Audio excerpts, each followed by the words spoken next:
As we begin a new year, oftentimes at the beginning of the year, personally, I just like for us to dive a little bit deeper. And there are things that I like to dive into relating our own souls and even related to what that video talks about. How do we actually begin to experience God at deeper levels? How do we actually encounter Him?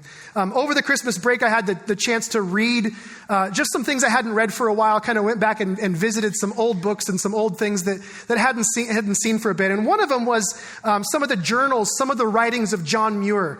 And those of you that maybe don't know who John Muir is, he's one of the more famous North American modern explorers. He was very well known for exploring up and down the West Coast from the Sierra Nevadas up into Alaska. And he kept journals of his adventures. And I was reading this one particular place in one of his journals where he had visited a friend who had a cabin in the Yuba River Valley in the Sierra Nevadas. And he was using that cabin as sort of a launching point out into different places. He was staying there for several weeks. And John Muir tells a story that one particular night he was sitting in the cabin and there was a storm that was moving in from the Pacific and it was rolling up the canyons and into the Nevadas. And as he was listening to the wind, he began to just hear the trees swaying and he started to smell the distinct smell of the rain as it was touching the dust and touching the ground. And then all of the sights, the lightning and the thunder. And at one point in his journal, he actually says this. He actually says, "And where would I be safer, in the confines of a cabin or out in the wilds?" And as you read that, my thought is, well, in the cabin, right? John Muir is like, not much safer. And so he literally tells the story of opening the door into this vicious storm, going out into it, and then he begins up the canyon. And he climbs through the brush and the trees, and he makes his way up to the top of this particular hill. And there was a stand of Douglas firs. And he climbs to the top of one of the tallest Douglas firs and literally holds on for dear life and experiences the remainder of the storm, swaying and being blown by the wind. There's this kaleidoscope of color and noise and sound and feeling and smells. And all of it was so that he could experience it in its fullness. And as I was reading that, I was just thinking of that experience. I started asking other questions and I started wondering, I started thinking, how many of us are living our lives in full color? How many of us are living our lives where we're experiencing life in all of the dimensions that we were intended to experience? How many of us are smelling the smells and seeing the sights? How many of us are experiencing the motion of what it means to be truly alive in this world? And as I think about that, I started wondering, what if the habits, what if the routines of our life, what if the way we've sort of structured our days, the way we kind of go through life, what if the way we have structured life has actually forced us to live in black and white rather than color? And what if just beyond what we're experiencing, there's more? What if just beyond that, there's something that's more dynamic and more beautiful and more vivid? See, I have this tendency to think that we know that there's more. I don't care where you are in your journey of faith, if you're new to it, if you're exploring it, if you've been doing it for years. I think there's this deep thing inside of us, many of us, that says there has got to be more to my experience than just moving through these rhythms and habits that I've established for myself. There have to be dimensions and colors that are yet to be experienced. I think that's what we long for. But what if we discovered that where we find that color, where we find that vividness is not in another academic achievement. It isn't in some other intellectual realization. It isn't going to come through some sort of financial gain, like another zero in our checking account or a promotion at work. What if it's not through some more moment of pleasure? What if the key to experiencing the more that God has for us is actually way more accessible than we ever imagined? What if we could experience that? What if everybody could experience this? See, this picture of John Muir, the top of the Douglas fir, it's this image, I think, that describes our situation or our potential situation. God has more for us. God has more for us, and we can experience our Creator. We can experience the color. We can experience the wind of God's Spirit moving through our lives. We can see God at work in our time. The storm is out there, but we literally have to open the doors of this comfortable place of routine that we found ourselves to experience the wildness of God at work in the world. In order for us to find the freedom, in order for us to find the life, we have to enter into the storm and experience something beyond what we presently are. And so for the next few weeks, what we're really doing in this series is offering an invitation or an opportunity to just bring some color and some excitement back to our lives. Does anybody need some color and excitement? Yeah. A lot of us do, right? We're going to bring some color back to our life. We're going to just open the door a little bit, right? We're going to crack the door. We're going to step out, and we're going to take some risk. But what's interesting about this is we're going to risk by moving in a direction that you might already be familiar with. In fact, here's the deal. If you look at Christian spirituality, the core of Christian spirituality, and you say, well, what is at the center of this? Where do you really begin to climb that tree and experience the movement and the wind of God? Where does this happen? You actually see two practices over and over again through Christian history. They're the practices of prayer and fasting. It's fascinating to me. For centuries, this is the centerpiece of Christian spirituality. Every great man or woman, the church fathers, the mystics, the apostles, Jesus himself, they all fasted and prayed. And yet, ironically, for most modern, sort of enlightened, intellectual Christians, we actually don't consider this a practical practice, right? I mean, we kind of discard this, and then we wonder, well, why don't I feel really alive in my faith? Why don't I experience these things? In fact, I'll just admit this. When I think about my life, the hurry and the busy and all the stuff that I wake up every day having to do just like you, prayer and fasting are not things that stay on the front burner of my life very easily. Are you with me on this? In fact, I jokingly say this, but there are days when prayer does not seem like a very practical choice, right? Like, I got so many things to do. How in the world am I going to stop and pray? Like, that seems like a very impractical, maybe not even a responsible thing to do, right? I'm going to say that in church just so that you can too, right? This is an honest place, right? It just seems tough at times to go, yeah, I'm going to pause and do this. Not only that, I think prayer gets complicated. When we pray, there are all sorts of questions. In the Be With Jesus series, one of the weeks is on prayer, and I expressed some of my own concerns. Like, does God hear some prayers and not others? Does God answer some prayers and not others? What's going on with that? And like, why do we pray? There's all sorts of complications. I was thinking this week, like, why we don't pray, and so I wrote a couple things down. I said, some people don't pray because they don't want to discover that God is actually there. Other people don't pray because they're afraid that he might not be. Right? Isn't that true? Like, some people, they go, man, I don't want to pray because if I pray and then God is actually out there, well, that's going to mess with my world, right? I don't want to have to submit to anybody else's leadership in my life. I don't want to be led by anyone but me. And if I pray and God is actually there, well, that's just going to change things, right? So right now it's very comfortable kind of knowing, but not really talking to him. That way we're not messing with stuff. That way I don't have to tell my friends, yeah, I was led by God. And they go, what are you talking about? Oh, I was praying and then led by. That doesn't play well at the water cooler or on the basketball court, does it? I was led by God. What does that even look like, right? And so I don't want to pray because I don't want to find out that God's there because that'll mess with me. Or some people really say, like, man, what happens if I pray? What happens if I put myself out there and this faith that I believe in that's kind of maybe held together with a shoestring, but it's giving me some peace and some hope. What if I pray and it's crickets on the other side? Then what? And so we don't pray. And as a result of this, we miss out on all the color and the sight and the sounds of doing life with God.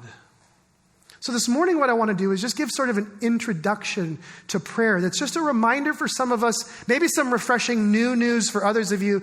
But for me, it's just some stuff that I need to be encouraged with. So I want to talk about three things. I want to talk about the precursor to prayer. I want to talk about the posture of prayer. And then I want to talk about the practice of prayer. So the first thing, the precursor to prayer. And to do this, I want to dive into Psalm chapter 104. The Psalms often give us insights to prayer, what it looks like to talk to God. And in the middle of Psalm chapter 104, the psalmist says this. Verse 27, he says, these all look to you, speaking about humanity, these all look to you to give them their food in due season. When you give it to them, they gather it up. And when you open your hand, they're filled with good things. When you hide your face, they're dismayed. And when you take away their breath, they die and they return to their dust. Really encouraging stuff this morning, I know. Then verse 30 says, when you send forth your spirit, they are created, and you renew the face of the ground. So I choose these verses because I want you to catch that there is this rhythm of relationship with God and creation of life. And it's the last part that I really want you to hold on to. When you send forth your spirit, they are created, and you renew the face of the dust. Like, I don't know about you. I don't think there's anything more lifeless or dead than dust. And yet somehow God's Spirit renews the dust. like brings life to something that was lifeless. What is being described in these verses is this creative, life-giving process through which transformation occurs. This is where life happens. When I am filled with the Spirit of God, I'm renewed. I'm made alive. That's what's being described here. And by the way, let me just point out, when I say alive, I'm talking about more than just the biological categories of what it means to be alive, right? Whenever we in our culture talk about someone like, man, that person is really living life to its fullest. When somebody's really alive, we're not just saying they have low blood pressure and a low resting heart rate, right? When you're alive, when we talk about life in real terms, we're not talking about biological measures of life. We're talking about something beyond that, right? Like when we talk about life, we say life, like somebody's alive, we're talking about matters of joy. We're talking about matters of meaning. We're talking about matters of love, matters of purpose, matters of truth, matters of beauty, matters of virtue. We're talking about those sort of intangible things that when they're all together seem to bring together a vibrancy that says that is what it looks like to be alive. When we talk about alive and life, those are the sort of things we're talking about. And when the psalmist speaks of God's Spirit, or the Hebrew word is the ruach of God being given, this is what is delivered. When God's Spirit falls on people, you don't get a pulse, you get life. And when we see joy and love and faith and hope and truth and beauty and meaning and value, when we see all of these things, we also see God's Spirit at work in that person. There is this relationship between this stuff that we call real life and the Spirit of God. This is why David in Psalm 51, at one point he's in this moment of just confessing to God his own brokenness, and he says, "Take not your Spirit from me." There's this awareness. David's like, listen, I know my life is sort of lifeless and meaningless if God's Spirit isn't upon me. So he's pleading with God, God, don't let your Spirit be taken from me. Because there's a relationship between the Spirit of God and being alive. And what I want you to understand is kind of a precursor to prayer is that before God ever calls you into conversation with him, he calls you into relationship. Before God ever calls you into conversation, he calls you into relationship. And what we're talking about here is God's life and our life coming together, a union, a joining, his Spirit joining our spirit in relationship. Before God ever calls you into conversation, before God ever says, hey, would you give me your opinion on how you think things should be going? Before you ever come to God and say, would you just tell me what you want from life and maybe I'll think about it? Before you ever enter into conversation with God, he wants you to be in relationship first. Now, why is that important? Some of us go, well, that seems obvious, doesn't it? It really isn't that obvious. And here's why. Somewhere along the way, we human beings, and I talk about us collectively, we human beings, we have picked up this very strange and bad habit of trying to acquire this so-called life, the joy, the peace, the meaning, the beauty, the virtue, all these different things. We've tried to do this on our terms without all the bother of God or the inconvenience of his Spirit. Like we sort of decided we don't want to have to bother with somebody else being God and take orders from somebody else.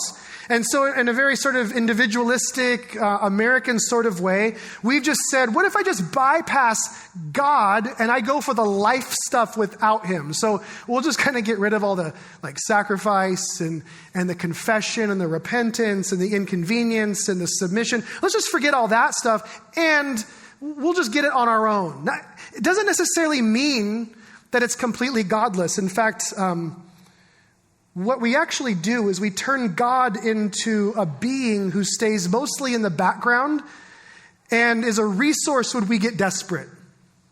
That's what God becomes for us. God becomes a being that provides occasional good ideas and energy that we can take charge of and arrange as we see fit. But that's not a relationship. And that never leads to life. We actually never get what we're looking for when we leave the relationship with God out of it.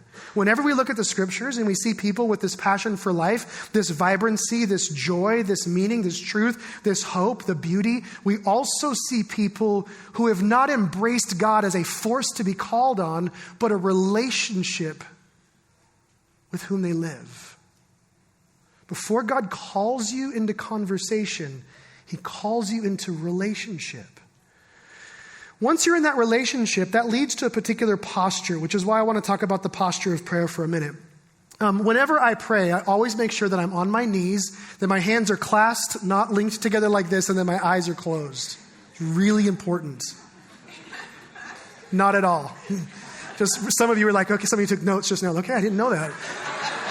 No wonder he never listens. I've been praying wrong all these years, right? So, no, we're not talking about physical posture, right? None of that stuff matters. Really doesn't. Doesn't at all. So just first point there is, doesn't matter how you're physically or postured. What we're talking about is the posture of our hearts, right? In fact, if you've ever been in a relationship, this is a very real thing. We have a posture towards people in relationship, right? If you've ever been in a relationship with another human being, which is all of us, right? You know what it's like to have a posture towards somebody. You can be closed, you can be cold, you can be resistant, or you can be open, you can be warm, you can be receptive towards them. When you have a posture that is closed and that person walks in the room, some of you know exactly what I'm talking about. It doesn't matter what they say, what they do. It doesn't matter how much they smile or how nice they sound. You are closed off to them. The posture is closed, right? But if a person walks in the room and you're open, there's this willingness to receive. That is the posture of a person who's in relationship with God. In fact, the posture is exemplified in Psalm chapter 1. Beginning in verse 1 of Psalm 1, he says this, and it's just this beautiful picture of posture. He says, "Blessed is the man who walks not in the counsel of the wicked, nor stands in the way of sinners, nor sits in the seat of scoffers. But his delight is in the law of the Lord, and on his law he meditates day and night. He's like a tree planted by streams of water that yields its fruit in its season, and its leaf does not wither. In all that he does, he prospers. The wicked are not so, but are like chaff, and the wind drives them away." Now, I want you to notice verse 1. Blessed is the man. The biblical meaning of the word blessed or blessed is a word that means you have this deep joy and satisfaction and purpose and meaning and beauty and life. So this is somebody who has life. This is somebody who has the life of the Spirit. So the life of the Spirit is on this person. And notice that he doesn't walk in the counsel of the wicked, doesn't stand in the way of sinners, or sit in the seat of scoffers. Notice that. So he's walking, he's standing, he's sitting. What are all three of those things representative of? Posture, right? So what's his posture? I want to point this out. To walk means you live your life according to something. It's like rules that you follow. So this person doesn't take their cues from the wicked. This person doesn't get their instructions for living from the broken systems of the world. So they're not following that way. They don't stand in the way of sinners. So the way, when we hear the way, anytime that phrase is used, we're not just talking about the path that you would take, but also the manner in which you would move down that path. And they're saying that this person doesn't move along that path in a way of brokenness, following patterns of brokenness and other human brokenness in our world. The person doesn't sit in the seat of scoffers, and I know you go, what in the world is that? Just picture the peanut gallery. These are the people that sit off to the sidelines, and they just criticize everybody who's actually in the game, but they're not actually in it themselves. This person isn't a part of that. Walking, standing, sitting, their posture is different. What is the posture of this person? Well, it says he delights in the law of the Lord, and on his law he meditates day and night. Now, when I was in third grade, I had to go to a Christian school for 1 year. It was miserable. And they made me memorize. One of the first things they made me do is memorize this psalm. And I remember getting to this verse, to this part of it, his delights in the law of the Lord, and on his law he meditates day and night. And I remember actually thinking as a third grader, because you're honest when you're in third grade, I remember thinking, that sounds like a really boring life. Like, if this is what this whole Jesus thing is about, this sucks. Like, I don't want this. In fact, it sounds really unhealthy. Just like sit in your room and read. Like, you're going to get fat and lazy that way. Like, this seems really inconsistent. And so I struggled with this, and it's easy to picture somebody sitting with a book, inactive, focusing on the words, right? But let me just explain what's really being described here. And I want to explain this in terms that might help a number of us think differently about who God is. This might shift some of your thinking. In fact, if you were here a few weeks ago before Christmas, I talked about 4 different ways that human beings think about God, that we relate to God or talk about God as a being, as a hyper being, as the ground of being, or God as event. Now, when we talk about God as a being, what we're talking about God in the most primitive terms that human beings can think of God. It's kind of a primitive way to talk about him. And when we do this, what we're saying is God is a being who is very much like me. And when we say that, that starts to convolute our understanding of him. So, for example, we imagine under that mindset that God has a litany of choices every day, and that his choices are just as complicated and nuanced with all sorts of understanding the way that ours are. So God has just as hard time trying to make a decision as we do. In fact, the reason, by the way, you and I all love routine so much is because we don't like having too many choices. Because it causes anxiety. We don't know what to do and we're conflicted. Is this the right choice? Is that the right choice? And so when we view God as a being, we look at the choices God makes and we're like, well, God just seems like he's uncertain a lot, right? Like God is struggling the way that we struggle, which means God's ways or God's laws start to seem a bit fickle. They start to seem a little bit unpredictable. When you start to move to a deeper understanding of who God is, that changes. Because to see God as God really is, there are certain things that we see that are true and certain things we have to acknowledge about God. And part of that is not his inconsistency or unpredictability, but his consistency. So let me give an illustration or an example that describes this. One of my favorite features of our city is the Spokane River. I love the Spokane River. Absolutely. It's just amazing in so many different places of our town, so many different aspects of it. It's powerful. It's strong. It's a little bit wild at times, right? But there's also this predictability to it. Have you noticed this? The predictability is that it always flows from east to west, right? Like nobody ever wakes up on a Tuesday and they're like, oh, the river's flowing the other way today. That's weird. No, that never happens, right? It never happens.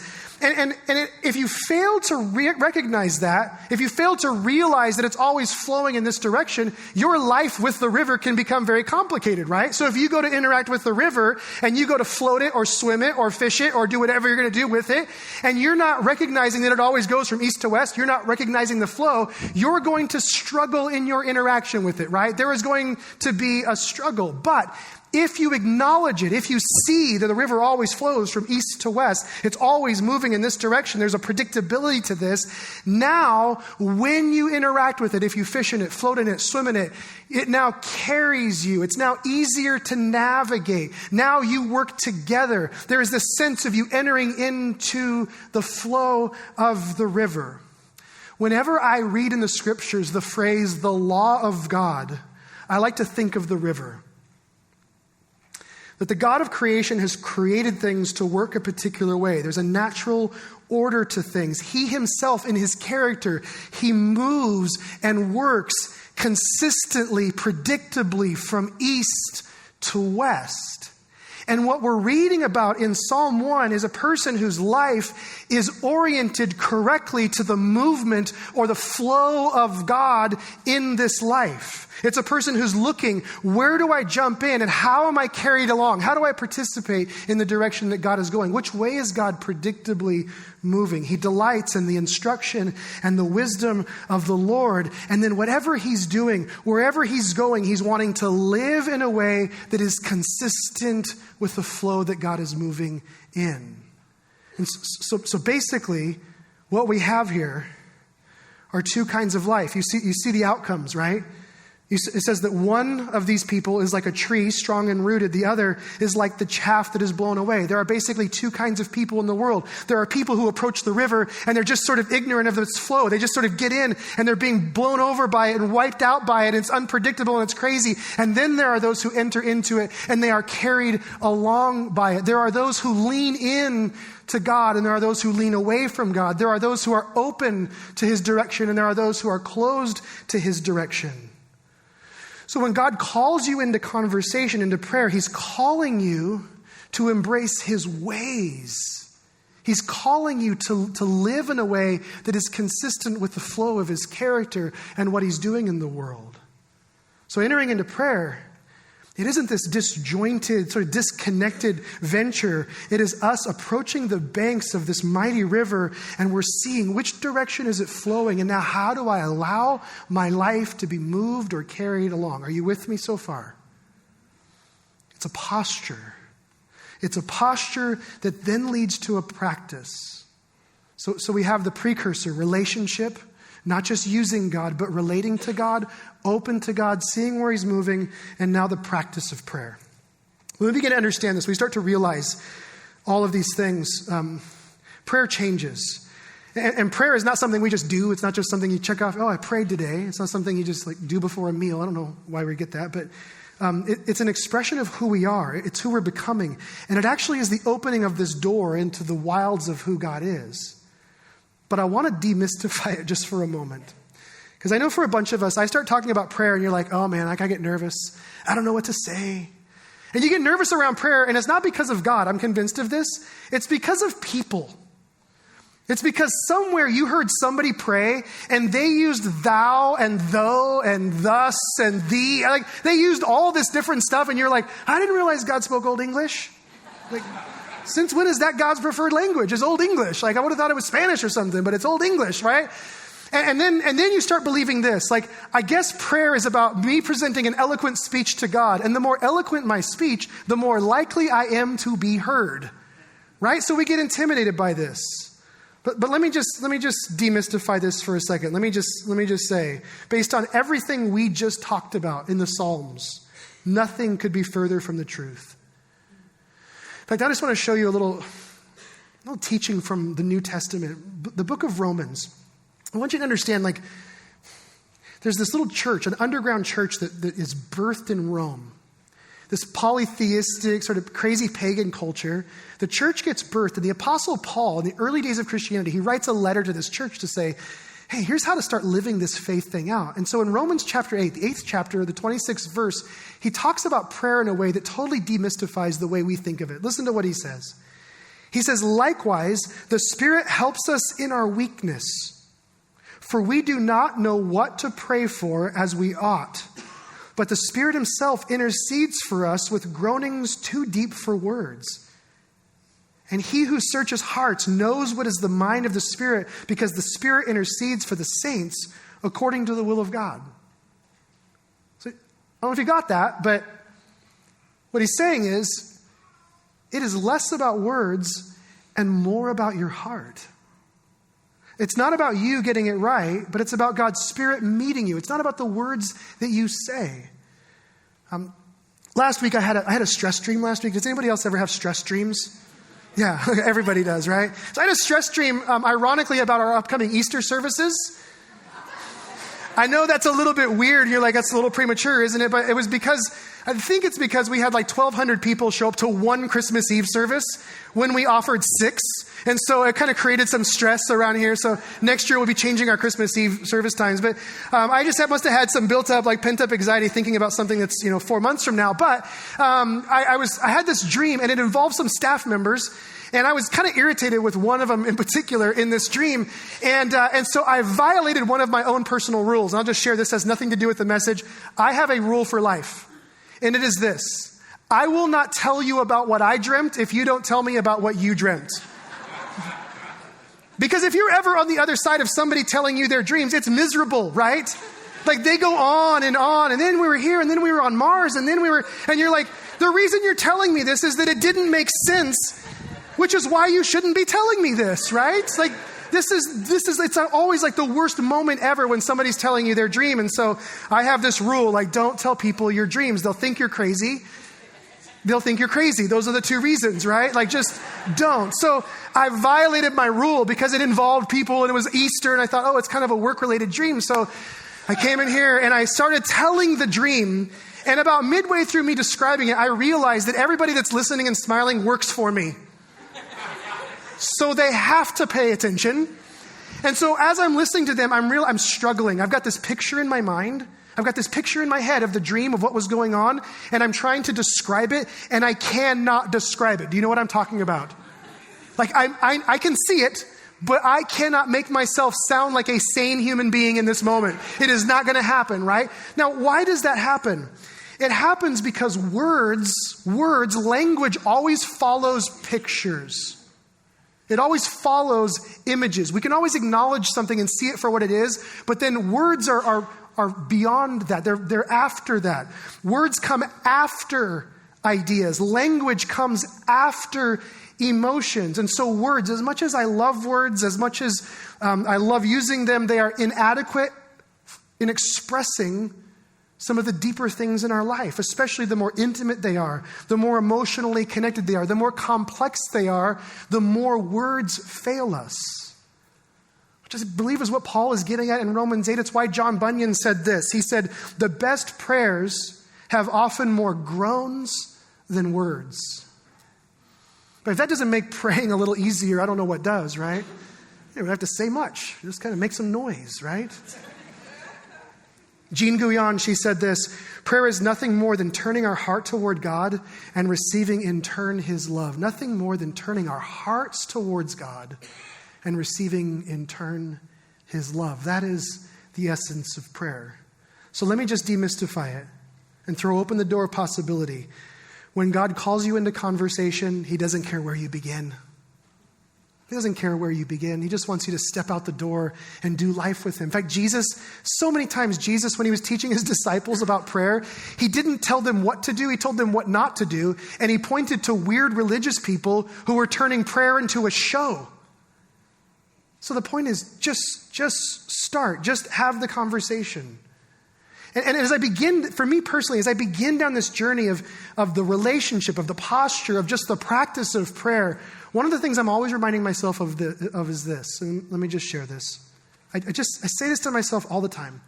There is only one person in the entire history of the world who has selflessly and sacrificially, with no gain to themselves, given their life for me.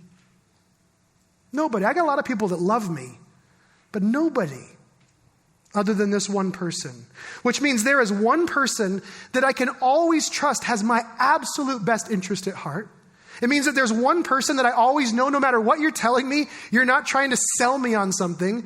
No matter what you say to me, I always know this one person, you don't have mixed motives. You're not corrupted by your own past or experience. They are pure motives 100%. And that person is Jesus. Which means that when he says, hey, here's where you find life and truth, I enter into that relationship. I don't want to just lean on God like a force. And when he says, I want you to have an open posture, it means that I'm listening and I'm leaning in and I'm saying, which direction are you flowing? It means that when I start talking, I don't care what I sound like, because this is somebody who loved me at my absolute worst. You've seen me at my worst and you still love me. So just talk. Just open up my life. Begin to do life with God. And I truly believe that when you and I open up the pathways of communication, it is the difference between black and white and color. There's a switch that happens. It's the Douglas fir in the middle of the storm. It's the kaleidoscope of all that God is doing. So I know we mentioned last week, and I know that earlier John mentioned the 21 days of prayer and fasting. We just thought to ourselves, we thought, what would it look like if a bunch of us said, hey, let's start the year, and instead of just going on with our black and white routines, what if we threw open the doors to the cabin? And said, what would it look like for a bunch of us together to say, let's enter into 21 days of guided prayer and fasting. By the way, so next week we're going to talk about fasting, but you can start tomorrow. And so we just put this little thing together. I went on our website this morning. It was actually really, really good. I don't mean to act that surprised, but it was really good. I was reading, I was like, wow, this sounds better than anything I could have written. So on our website, there's a little place you can click, and it talks about some principles of prayer. It talks about fasting. There's a guide that you can sign up to receive. Super good information. I signed up, put my email in there, so I'm going to get it. We get the Lectio Divina reading for the week, for the day, and then also some other guided points of prayer so that you can just start to practice this so that we can actually begin to live this out and actually live out our faith beyond a moment on a Sunday. Does that sound good? All right. Would you stand with me? You can check out the website. You can stop at the Resource Center for Be With Jesus as you go today. Let me give you just an unusual benediction. Here we go. May you be brave enough to step out of the safety of the cabin. May you enter the storm and the wind of what God is doing in the world. May you climb the tree. May you experience God through fasting and prayer. Amen? Amen. Guys, thanks for being here today. Hang out, talk to some friends, and we'll see you guys next Sunday. See you later.